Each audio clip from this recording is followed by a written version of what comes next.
Bom, pessoal, aqui a gente está na segunda parte, né, da aula 6. A gente vai tratar da estrutura política que sustentou a Primeira República, no caso a República das Oligarquias, que vai de 1894 até 1930. Aí nós conversaremos que vai ser essa vai ser a base, né, de sustentação dessa república aqui. A gente vai chamar de sistema. Mas que tipo de sistema é esse? Sistema eleitoral. O poder, ele não se sustenta apenas pela força do Estado, ele se sustenta também pela legitimidade das ideias, entenderam? Aí a legitimidade das ideias se dá no campo legal, no campo das leis. Perfeito? Vamos lá, prosseguindo. Então, esse sistema eleitoral aqui é que vai sustentar a oligarquia, as oligarquias da Primeira República, que eu já citei de quando iniciou e quando vai terminar. Perfeito? Aí, então tá. Aí nós temos aqui, né, esses três. Na verdade deveria ser uma pirâmide, mas a gente fez aqui esses três quadros que simbolizam esse sistema aqui. Vamos lá. Vamos começar, em vez de começarmos da base para o topo da pirâmide, por assim dizer, nós vamos começar do topo da pirâmide até a base, porque invertendo a posição fica mais fácil de vocês entenderem.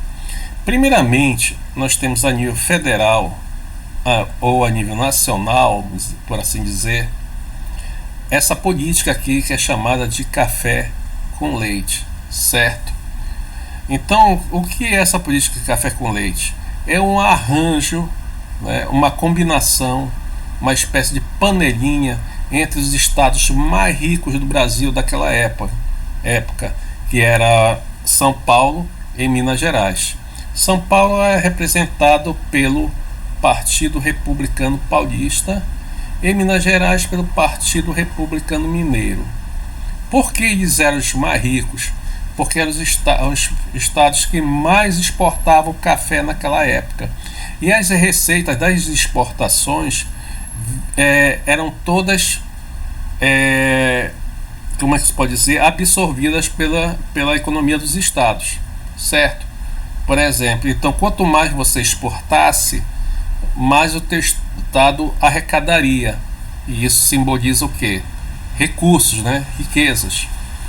Aí vai ser o caso aqui de Belém e Manaus com a exportação de borracha durante o primeiro surto da borracha, né, no final do século XIX e início do XX.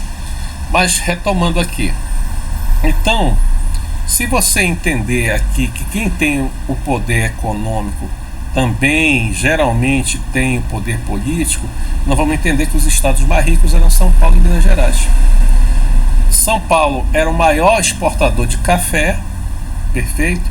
Minas também exportava café, mas o que ele tinha também de muito bom era um grande curral eleitoral, perfeito. Só que essa política dessas oligarquias aqui só era possível manter se tivesse o apoio das outras oligarquias dos outros estados. E por isso vai surgir a chamada política dos governadores, que no caso no âmbito dos estados. Então todos esses governadores aqui apoiariam todas as medidas da presidência, todas elas, certo? Haveria o compromisso entre governadores e haveria o compromisso entre governadores e os interesses da presidência. Em troca, o governo federal repassaria verbas para os governadores gastarem da forma que bem entenderem, né? Certo? Entenderam isso? Beleza. Aí você pergunta, havia oposição a isso? Havia. Só que quando era feita a eleição, havia um órgão administrativo chamado Comissão de Verificação de Poderes. Então, qualquer tipo de oposição a esse modelo aqui, a presidência, aos interesses dos governadores, o sujeito era degolado, né? Ou seja, tirado do páreo. Como assim? Por exemplo, Aí você pegaria, vamos dizer aqui no Pará, você elegeria quem, mais ou menos? Vamos ver, pensar aqui. Nilson Chaves, Gabi Amaranto, quem mais? O Zé do Vero Peso, a Dona Oneide, tá bom esses quatro. Aí a Dona Oneide é oposição e tal, ela não tá muito de acordo com essa política, então faz o seguinte, corta a Dona Oneide. Aí, mas a Gabi Amaranto também é da oposição e tudo mais. Se ela é da oposição, ela não serve pra gente, se ela não... então corta a Gabi Amaranto. Aí, resultado, tinha 2 candidatos, apanhar os 2 candidatos restantes dos 4 e colocar aí na cadeira. Por quê? Porque eles apoiam a política dos governadores, os interesses dessas oligarquias aqui. Perfeito? Entendido isso? Então era assim, então não era um arranjo muito bem feito para que não houvesse oposição nem desconforto na hora de votar qualquer medida que fosse dos interesses da elite cafeeira e das oligarquias restantes. Perfeito? Entendido aí? Só que, é claro, a política dos governadores, né, essas oligarquias aqui tinham que ter o apoio dos municípios. E quem é que controlava os municípios? Eram os coronéis de terra. Eles eram coronéis de patente. Bom, bem na origem, sim, quando foi criada a Guarda Nacional, mas depois as patentes de coronéis passaram a ser negociadas, vendidas, né? Eles compravam a patente, né? E passou-se a associar que todo grande proprietário de terra tinha patente de coronel. Então passou esse costume de chamar de coronel para qualquer grande proprietário de terra, grande senhor de terra. Entendido isso? Então tá.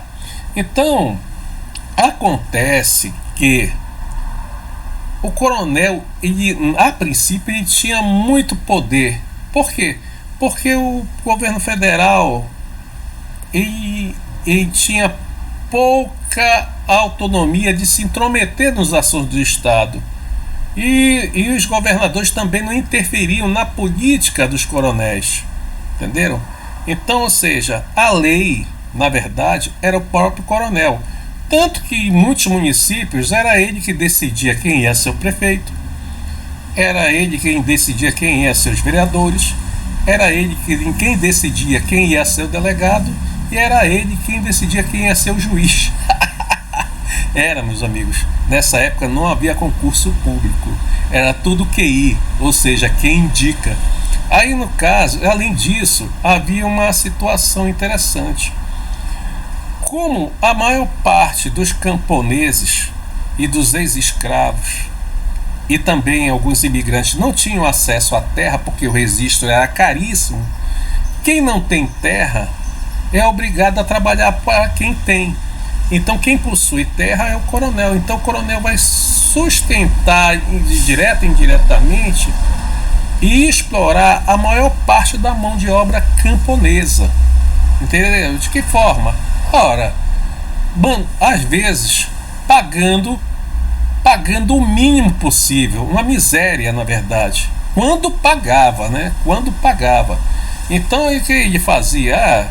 A maior parte das pessoas, a miséria era tanta no campo, a miséria era tanta que muitas pessoas tinham que se subordinar ao coronel, às vezes em situações de seca, por exemplo, a trabalhar por um prato de comida, por uma dormida, né? Tá entendendo? Sem ganhar remuneração real para isso. Então, e quem se opusesse a isso, o coronel também tinha como empregado as suas milícias, que eram chamadas de jagunços, né? Que cuidavam de qualquer oposição à imagem dele. Então a lei era ele. Então a Constituição, ela tinha a Constituição, a questão da lei de fato, a rigor, os direitos individuais terminavam na porteira da fazenda do coronel ou dos coronéis, correto? Aí, resultado, o coronel tinha muito poder econômico e também tinha o poder político. Era ele quem mandava de fato, né, nos municípios. Perfeito? É claro que às vezes não tinha município que tinham vários coronéis. E esses coronéis se entendiam entre si, né, acordavam entre si para controlar a política da cidade. Perfeito? Por quê? Porque o sistema aqui é um sistema de oligarquias, certo? O que é oligarquia mesmo? Olig, poucos, arquia, poder, poder de poucos. Esses poucos são justamente os grandes proprietários de terra, os coronéis aqui. Certo? Entendido isso? Beleza, né? Então tá. Continuando, nós temos os coronéis e que possuíam um grande curral eleitoral, ou seja, muita gente para votar. Por que muita gente para votar? Simples, né, pessoal? A maior parte da população brasileira durante a Primeira República e até os anos 50 morava nas zonas rurais. Então, é claro, se a maior parte da população brasileira morava nas zonas rurais, elas estavam sob domínio ou controle dos coronéis. Daí nós temos esse curral eleitoral aqui, porque dentro daquele município o coronel impunha os seus candidatos, perfeito, para a população civil ali. Entendido isso? É claro, né? Mesmo assim, ainda havia fraude, hein? Vamos lá. Aí nós temos a prática do clientelismo.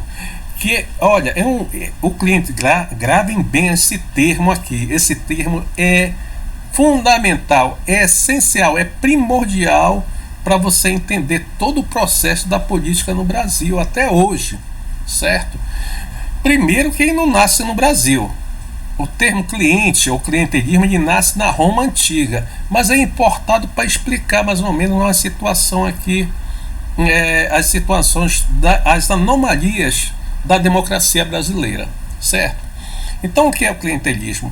É a compra e venda de votos, basicamente isso, né? De que forma é feito? O sujeito presta um favor, né, ao eleitor, né, ele compra uma passagem, né, para o sujeito viajar, ele dá uma autorização para o sujeito se consultar no médico, ele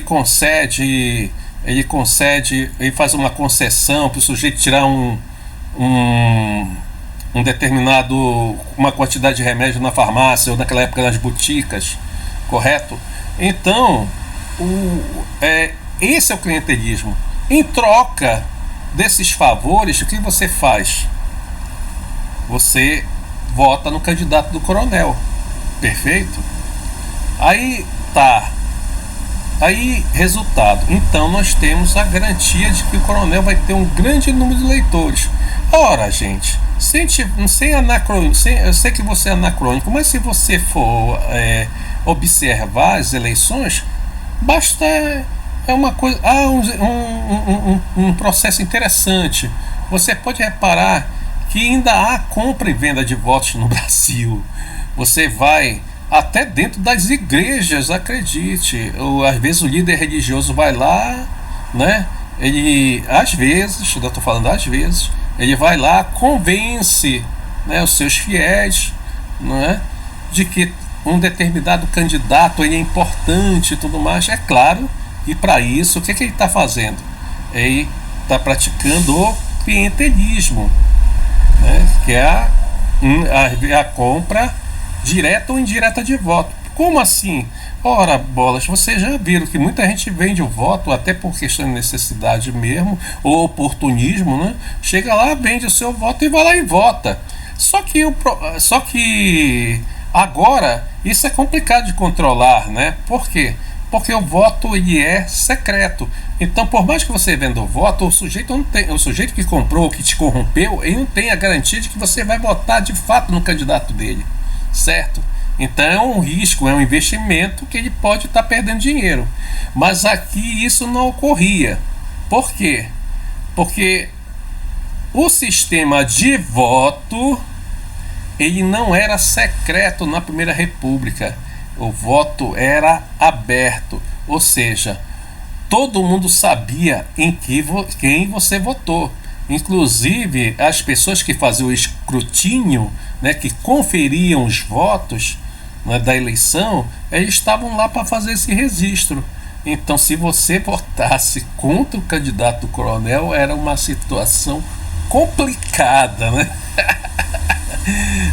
Bastante. Então, ninguém ia querer enfrentar, né, e bater de frente ou se indispor com os interesses dos coronéis. Era muito complicado, entenderam? Então, você poderia comprometer até a tua segurança, a tua vida. Mas havia pessoas que faziam oposição aos coronéis? Havia, claro, lideranças camponesas, mas todas elas geralmente eram exterminadas. Isso até recentemente você ainda ouve falar, né, em pistolagem, né, principalmente, né, nos interiores mais afastados, onde o braço do Estado, o braço da lei do Estado não consegue alcançar. O que é o braço da lei? A polícia, né? O judiciário, né? O Ministério Público. Ele não tem alcance em determinadas regiões, então execute-se a vontade de quem tem mais poder ali naquela localidade, certo? Então ele manda exterminar qualquer oposição, por exemplo. Então ainda até hoje ainda existe isso, né? Em regiões em que o Estado tem pouca representatividade, pouca representação de poder, certo? Então, assim, vamos lá, continuando aqui só para finalizar. O termo desse, como o voto era aberto, é claro que o coronel já tinha um voto sob controle do seu curral, certo? O que era o curral? Era o lugar para onde eram levadas as pessoas com o cabresto. Cabresto é uma forma simbólica de dizer que teu voto já estava garantido, porque tu ia lá não para escolher o teu candidato, mas para votar no candidato que já foi escolhido por alguém que não é você, ou seja, ele já está com o teu voto garantido. Só que então por isso o termo cabresto, e você lembra o que é o cabresto, né? É aquela guia que é colocada justamente no animal, na besta, para te conduzir até o curral. Aí, às vezes aquela guia, às vezes a representação da guia é com tinha aquelas abas laterais, né, que é para evitar que o animal se distraísse no caminho. Então ainda tem aquelas abas laterais que a gente chama de quê? De cabresto, certo? A gente vai ver aqui um exemplo na imagem aqui mais adiante. Tá aqui a política café com leite, né? Minas e São Paulo, certo? Vamos lá, perfeito. Aí aqui uma caricatura de Oswaldo Storni, né, de 1910, representando aí a opinião pública pouco interessava, né? A opinião pública os cavalos estão de bunda para a opinião pública, mas tudo bem, vamos continuar aqui. Aqui nós temos um exemplo de votos de cabresto. Essa representação aqui é a senhora soberana, que é a república, né? Esse aqui são os representantes das oligarquias, correto? Esse aqui é o eleitor, né? Tá certo? Olha aqui o cabresto aqui colocado, guiando ele até a urna da eleição, onde vai ser gerados os votos, certo? É claro, não tem, só que não tem aquela venda aqui, mas deveria ter, deve ficar até melhorzinho. Essa aqui também é do cartunista crítico Oswaldo Storni, da revista Careta, número 974 de 1927. Aí ela, né, a República. É o Zé Besta? Aí ele, não, é o Zé Burro. Pessoal, é assim que as coisas se davam naquela época, e acho que algumas coisas do presente se assemelham ao passado, né? Certo? Ok, pessoal, então vamos voltar aqui, né? Essa parte anterior, né? Isso aqui, perfeito? E aqui a gente finaliza a nossa aula de hoje, tá certo? Então assim finalizamos a aula 6. Até a próxima e grande abraço para vocês. Falou!